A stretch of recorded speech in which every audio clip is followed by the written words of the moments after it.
What is going on, everybody? Welcome back to Knives of the Round Table. My name is Marco, and today we're going to be talking about the Bark River Knives Squad Leader. And I'm going to link the video of my 3 Knives for Life video at the end of this video. And the reason I'm going to do that is because when I had to choose 3 knives for the rest of my life, I decided that I wanted to have a fixed blade as part of one of those 3 knives. So I'm going to give you a third of a spoiler. This is the knife I chose, and I think it's a very versatile blade. I think it's very well built, and I wanted to do the full review on the knife to kind of give you a little bit more in-depth review on why this knife ended up being, if I could only keep one fixed blade for the rest of my life, why this one would be it. So let me start by giving you kind of a tour of the knife. What you have here is a 3V blade that is about 4 3/4 inches long, and it's a full 1/4 inch thick. Okay, it is 3V blade from Bark Rivers, and they use 3V quite a bit, so they've gotten quite proficient at grinding it, at heat treating it. They do a great job with it. You've got this drop point blade with this fuller, and you have a little bit of a swedge, just a little bit, kind of to give it a little bit of character, I think. And but the blade is convex ground, so that means that from this point right here to the edge, what you have is a blade that curves towards the edge. Okay, so if I were to put, a straight edge, it only touches in one location. It's a kind of it describes an arc as it meets the edge. And the reason they do that is because these knives are meant for really hard use. So when you have an edge that is convex, you get a lot of more material supporting the edge.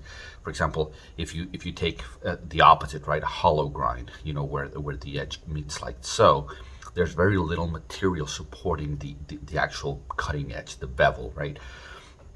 So the convex is the opposite of that. It's meant for harder use. It's meant for to resist more abuse, I guess is what I would say. They do these in a whole host of handles. They've got probably 10 different kinds of woods. They've got all kinds of micarta. They've got all kinds of acrylic. They have a lot of colors and designs. They've got a lot of liner options. They've got a lot of pin options. They do a great job with the handle variety. Is something that they do very well. In this case, this dark curly maple that I like quite a bit. On the end, you got this lanyard hole. I just put a little bit of a leather just in case I want to hang my knife. And they've also got this pin in case you want to thread something through there to tie it to something. Okay, so let me give you size comparisons. I always ask in my videos if you think that there's a fixed blade that is kind of a benchmark that I could have for size comparisons. Please let me know, because it doesn't feel quite right comparing a fixed blade to folders. But until I think of something better, that's what I'm going to do. So I would consider this a medium-sized fixed blade. I would not consider fixed blades, they kind of play in a different sandbox than folders, right? Because a 4-inch blade on a folder is considered one of the larger blades, right?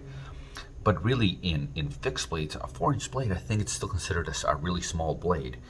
So at 4 3/4, I would probably say that this is a medium-sized blade. But this is comparing it to the Para 2 and the Para 3, so that kind of gives you an idea there of the size. And although it's a more ridiculous comparison, here it is against the Benchmade bug out and the mini bug out, right? But what I probably want to show you is this, right?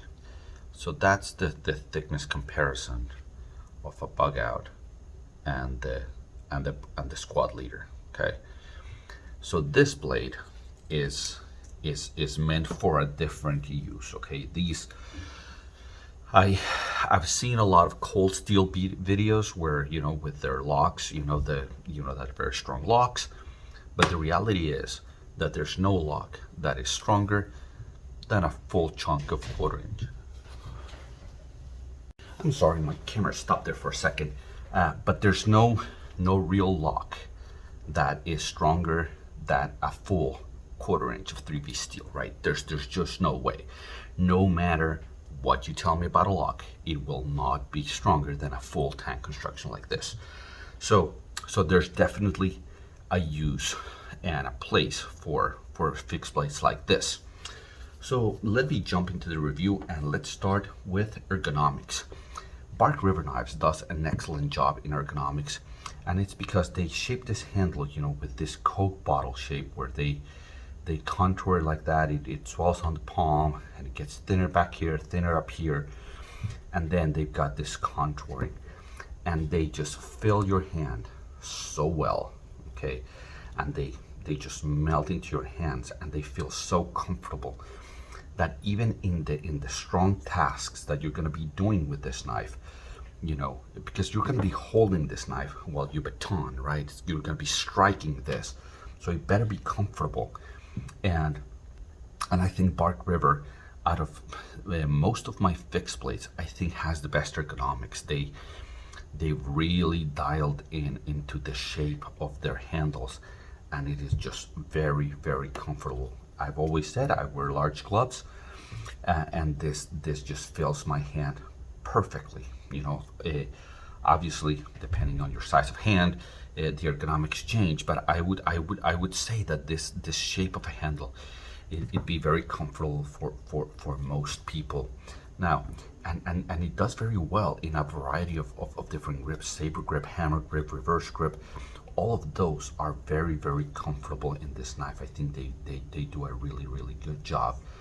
There's no jimping, which you know, I don't think Bark River does very much of, but I think it's part of the part because they do a spine so that you can strike your ferro rod with the spine.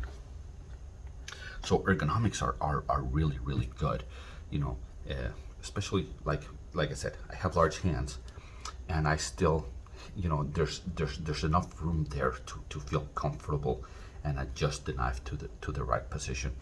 It has this kind of choil here, but it's not really sharpened choil.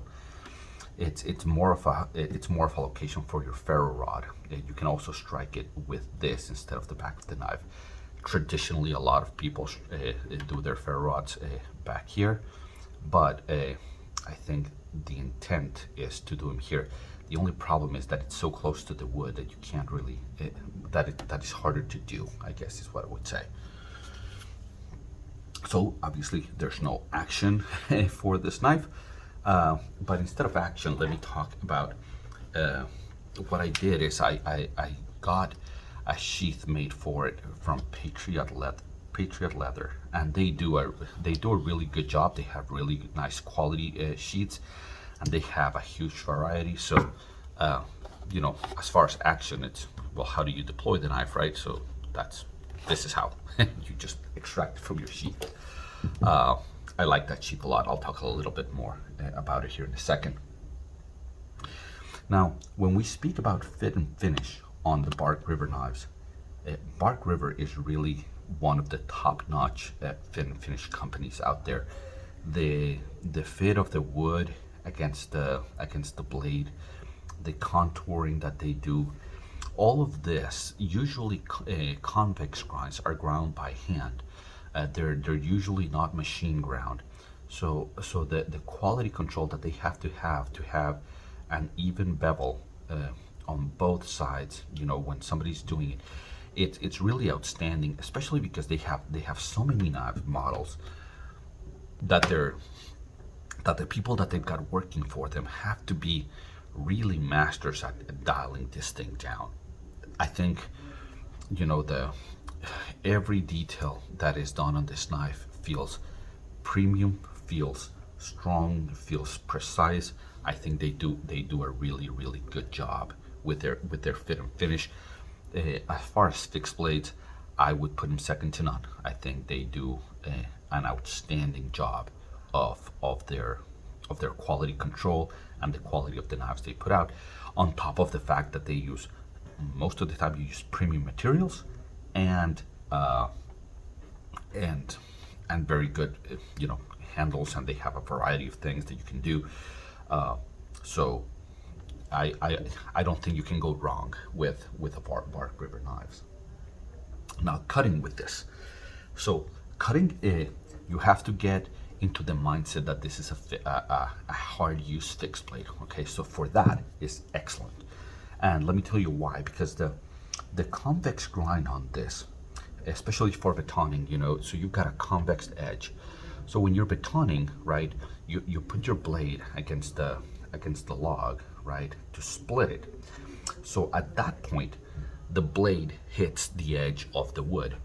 But as soon as the blade penetrates the wood, the convex grind starts to act as a wedge and starts to split the wood rather than cutting the wood. In other words, the cutting edge is never in contact with the wood after that initial strike.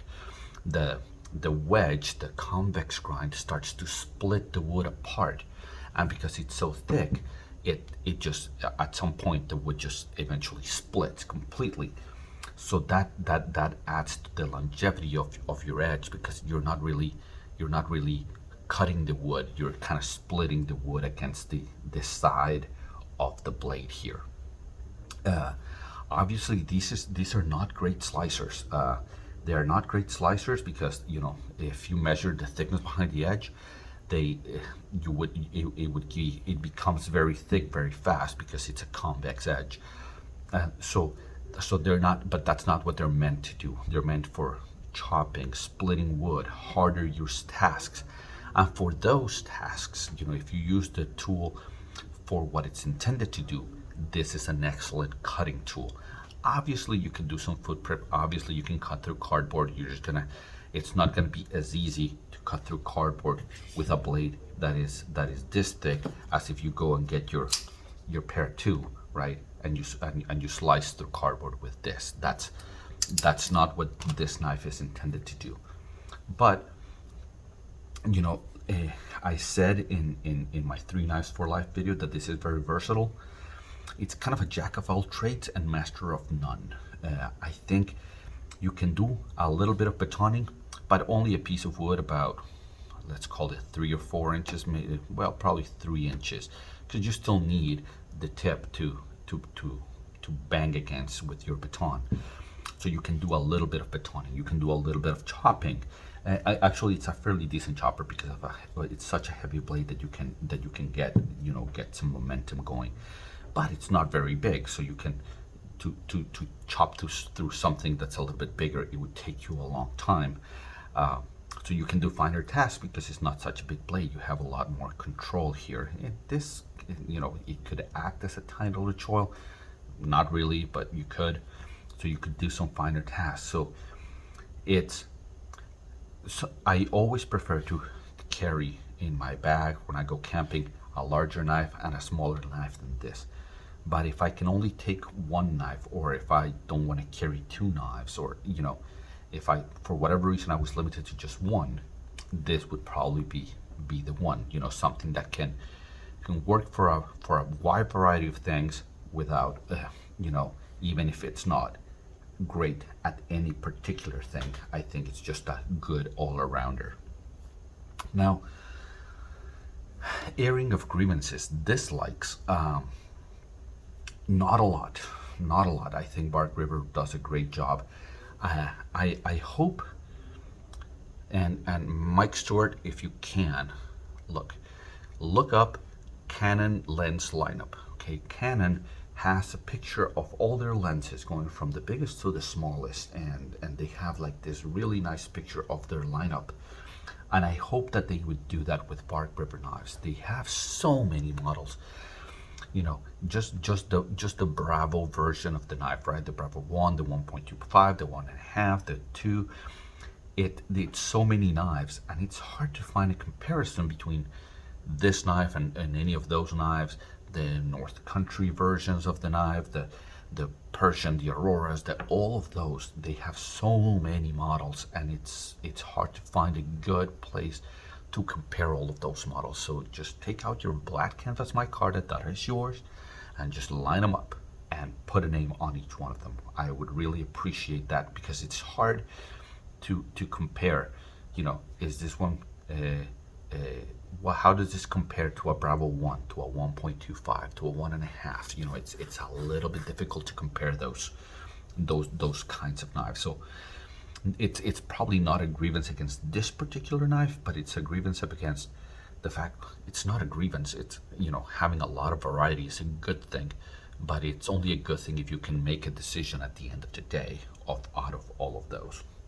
Now, my grievance with this particular knife is that the sheath that it comes with, I don't like it one bit. You know, at some point, you know, they used to do like individual sheaths for each knife, and at some point they came up with like this rectangular, just pouch looking sheaths that have no style, that, you know, they work, but in reality your knife kind of can move inside of it, and it's just not very nice. And that's the reason I went with, I ordered this from Patriot Leather. So Patriot Leather, they you know, you go on their knife, on the sheets that they have available for knives, and they have a huge list. They can do a lot of sheets for many knives, and Bark River is one of the ones that they do many sheets for, and they have, I don't know, 40 different styles of sheath,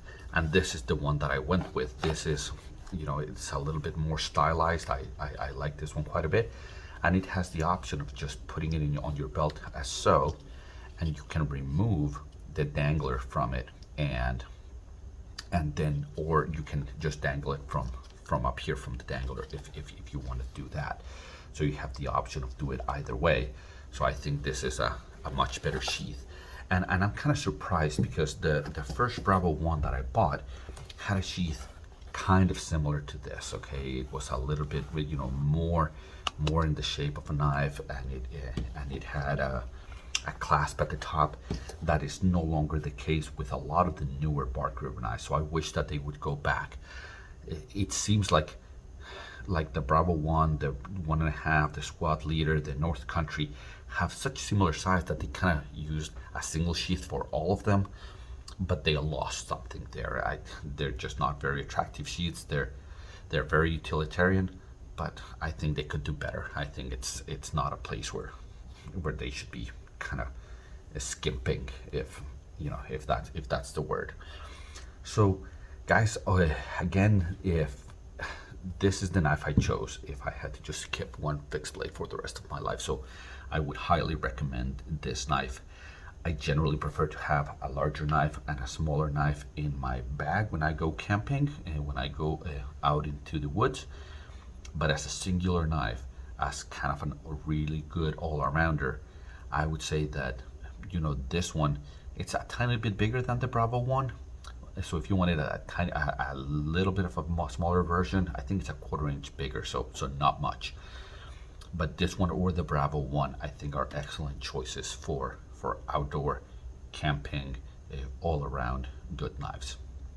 Guys, if you enjoyed the video, hit like and subscribe. Do not get the notifications. Nobody likes to be told to go and look at it. If you like the videos, just, you know where to find me. I'll be here. Take care.